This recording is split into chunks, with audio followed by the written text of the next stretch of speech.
malemu Lucius Banda anamangidwapo. 2004 anapereka certificate ya fake ku Malawi Electoral Commission. Namba ya certificate 1951/91 inali ya munthu wina ku Mangochi Secondary School, Alfred Mandala.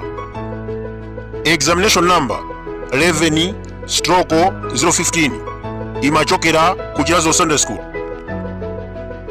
Kafukufuku wina anaonesa kuti Lucius Banda anayimba maiso ake pabilira analiphera.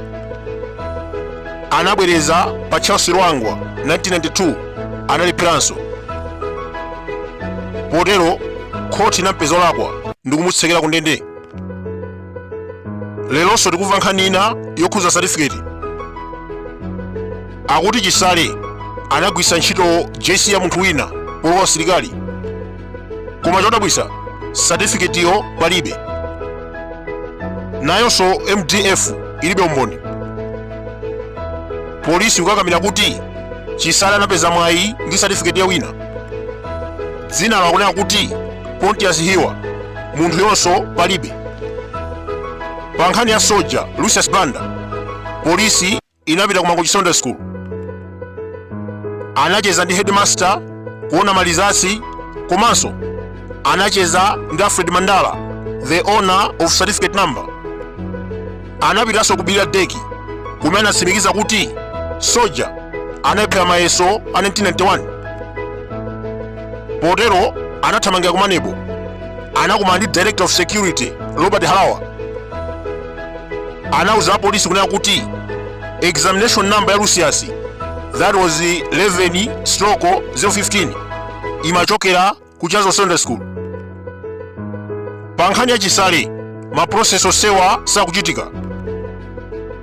Certificate palibe, Pontius Hiwa sakuoneka, MDF sikulowelera, document iliyonse ya ku Human Resource palibe.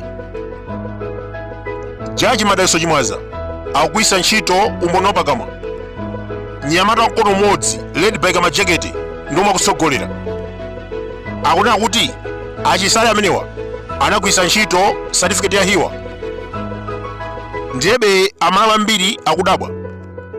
Ndi chifukwa chani amatchedwa Chisale pa payroll and not Mr. Hiwa?